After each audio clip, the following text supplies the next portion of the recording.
We're going to Sequoia! So ayan, andito yung aking kaibigan from St. Louis, Missouri. Nagstay pala sila sa amin for 3 nights or 4 nights ata yun. So ayan, para sulit yung stay nila. So dinala namin sila sa Sequoia National Park dito nga sa California. So ayan, medyo makulimlim nga lang yung panahon, parang hindi maganda, uulan. Ayan, so ang masama kasi guys, hindi kami nag-check ng weather. So ayan, tumuloy pa rin kami kahit hindi maganda yung panahon. Tapos ayan, nag-start na nga mag-foggy dito na area kasi paakyat na ito, high elevation ito siya. So ayun na nga. Tapos nag-stop lang kami sa may sign ng Sequoia National Park para magpa-picture. Tapos after nyan, tumuloy pa rin kami.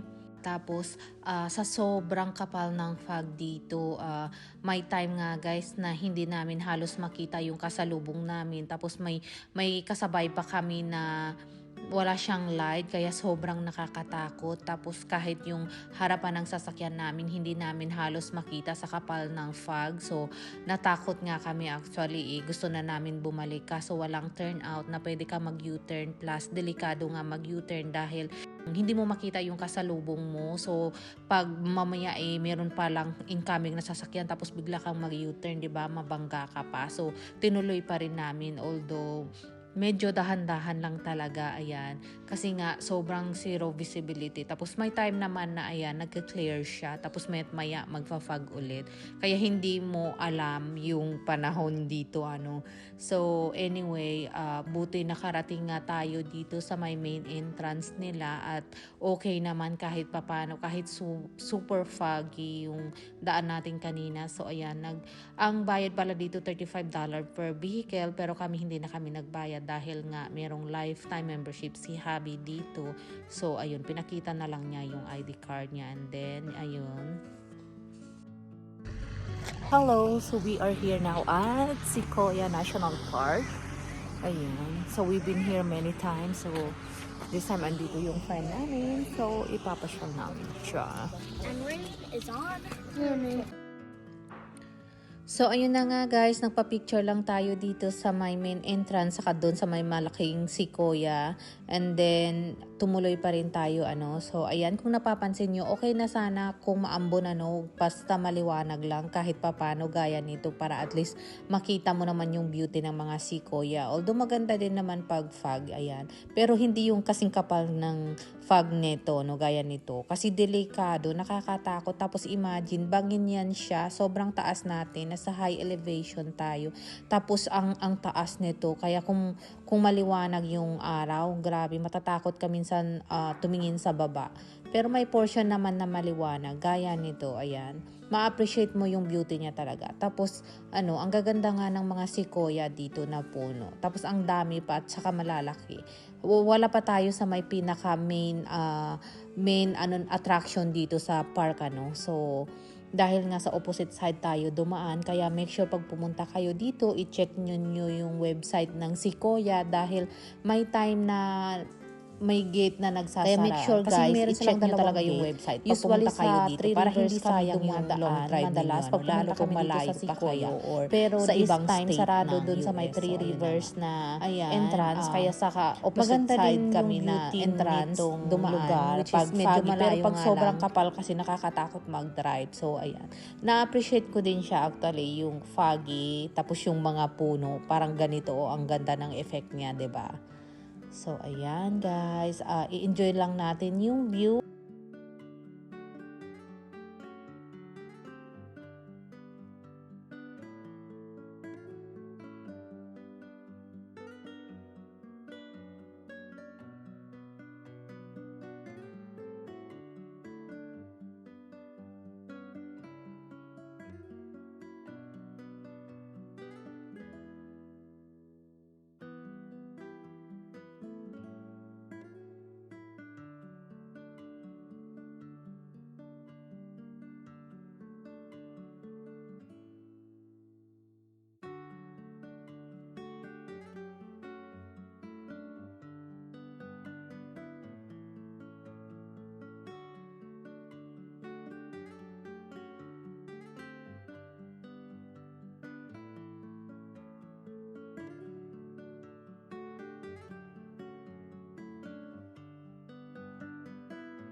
So ayan guys, nakarating tayo dito sa unang stop natin, which is yung General Sherman Tree Trail.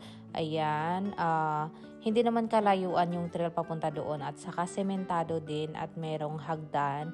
Meron din pala silang exclusive na trail papunta doon sa General Sherman Tree, which is kung naka-wheelchair ka, which is mas malapit saka sa lower part yung parkingan nila kasi mas malapit mismo doon sa may Sequoia, sa may si General Sherman Tree mismo. Ang ganda dito, grabe. Tingnan nyo yung effect ng fog. O, diba? Ang ganda. Bum bum bum bum bum bum bum bum. Hey! Tell me hi.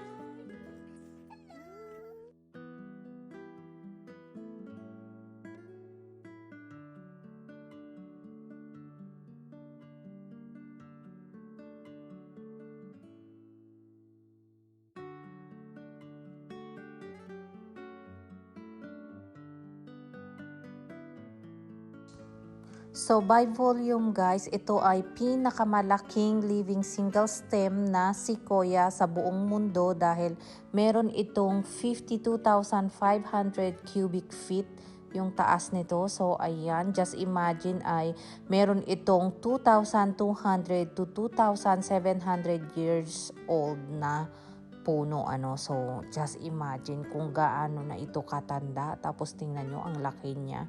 Kaya ito yung pinupuntahan talaga na puno dito sa Sequoia National Park. Kaya hindi mo pwede ito ma-miss, itong General Sherman Tree.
So, ayan, pabalik na tayo sa sasakyan. So far, tapos na tayo dito sa may General Sherman Tree, So, ang next stop natin ay sa Giant Trees naman, which is yun na yung last stop natin dahil nga hindi maganda yung panahon, hindi mo masyado makita yung ibang part dito sa Sequoia. Tapos, marami pang ibang part sana na gusto namin puntahan kaso sarado yung iba dahil na din sa sama ng panahon.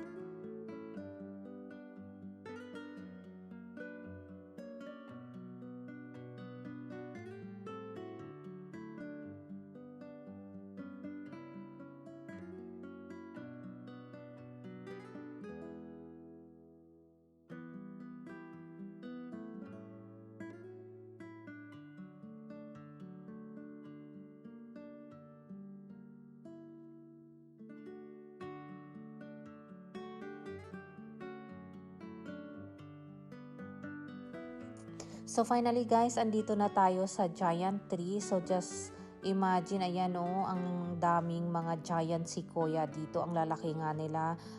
Umaabot pala sila ng 250 to 300 feet tall. So just imagine kung gaano sila kalaki. Tapos yung buhay ng mga sequoia dito ay umaabot sila ng 3,000 years old. So just imagine guys. Diba? Ang galing. Grabe ang laki. Tingnan nyo ito Ayan. Tapos meron butas yan sa loob niya. Pwede kang pumasok ang luwang sa loob niya. Kaya sobrang ganda talaga. Kung maganda sana panahon, mas mai-enjoy mo pa yung trail dito. Ayan. Hi.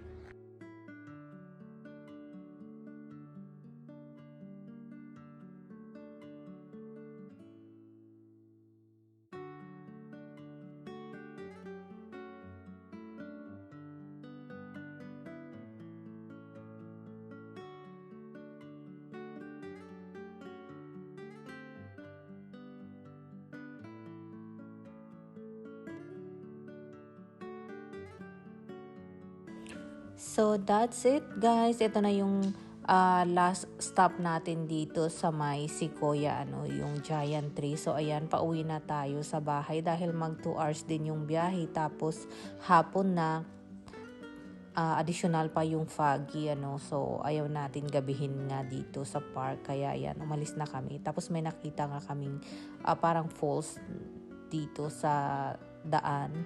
So ayan, nag-stop muna kami saglit bago kami tumuloy. Ayan.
So ayan, super foggy ulit yung daan pa uwi, So that's all for today's guys.